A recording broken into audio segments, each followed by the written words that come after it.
Alright guys, I'm going to quickly make a video on the HIV screenings, and a pretty organic way of like going in, running your CRS numbers to look at what you're doing, to gather some data points and to kind of like represent it, show it in like a chart, if you will.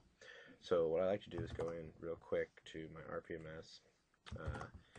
I choose to do it in CRS, so I go up at CRS, because these are GIPR numbers, so might as well be focusing on something that's going to, two birds with one stone kind of mentality. And I always like to stick with these a lot because I can also, achieve some of these other objectives that we have. So I'm going to run a report, RPT, and this I'm going to do national, and then here I'm going to go LST for list, and I'm going to enter a couple times, and then I got my measures. Pretty cool, huh?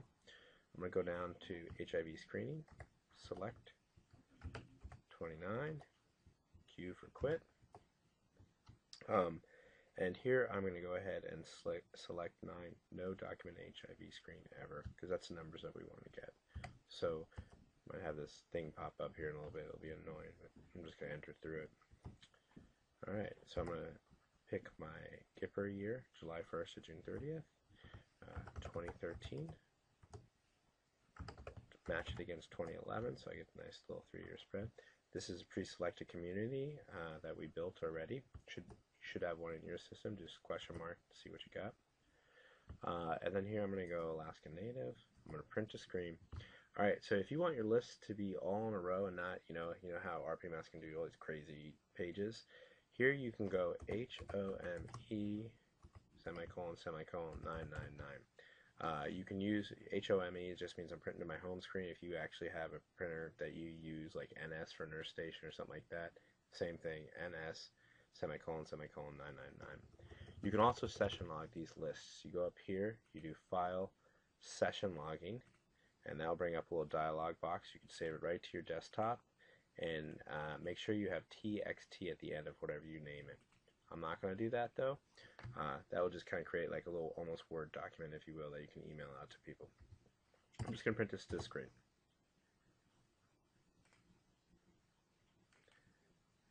Okay, here's the end of here's the report. It ran, took some time, and I'm going to enter down real quick, and it kind of gives you a bunch of stuff, a bunch of information, logic. Good place to look, by the way, if you're trying to find out how to resolve these. You can quickly go up here and see what constitutes an HIV test, what they use in the taxonomy for labs. You can also look and see kind of what's going to resolve this, so like you can go in and put these codes in. So if you look up here, you can see some of these CPD code 86359. Alright, so what I do is I quickly look in here. There's my little GIPR brackets, 554 patients, and then I come down here and I look. In 5 years, 63, lifetime ever, 66. So that gives me a number. That's this number right here. I have a numerator, denominator, and I also have a percentage, 11.9. So now I have something I can start tracking. So if you're tracking this and you're taking these data points down every day, you could start to do stuff with those data points. So let me give you an example of what I like to do. It takes me just a couple of minutes to kind of make it happen here, but I'm going to try and get kind of like a little bit of a graph going that I can look at and wait for it to open. Okay, so this is just going to be done in Office 2013. I'm going to insert chart, and then let's make this, we'll just start out with a line graph for now. Okay, so it gives me this, automatically pops up this little data box that I can start working with. So one of the things I'm going to do is shrink it down to a column that I like. I really like the dynamic feel for this. As you're working in it, you can see what you're doing and see how it looks. So let's say I just want to give this 1, 2, 3. These could be days of the week, whatever you want. You can also take all this, you can grab it, bring it down a couple more. You can also grab this whole section here, highlight it, and you can bring it down so to extend that. So let's take these data points that we started to kind of collect on this and see what it looks like.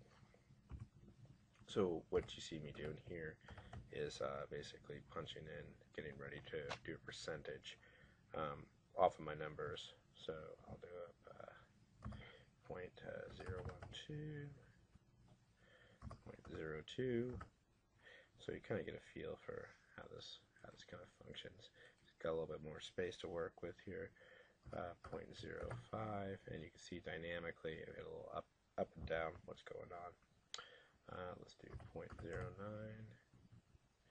Alright, so I think we're at 0.1, and then 0.19.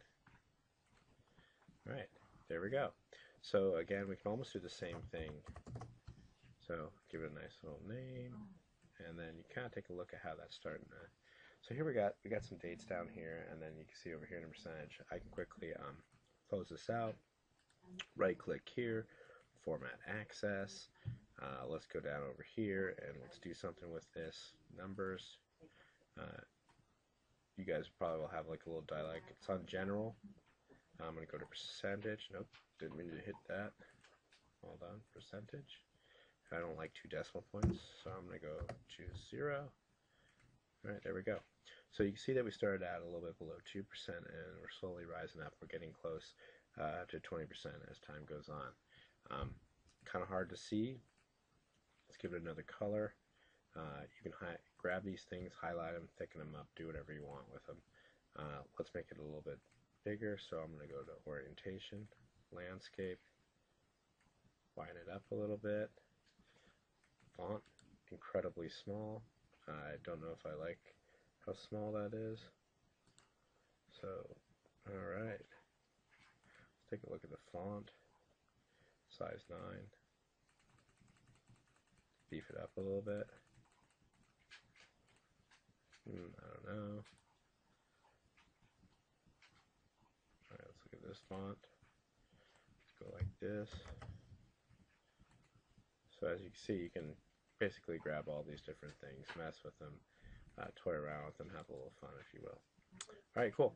So that's basically, you're making a chart. Now you have something you can print up and give back to people.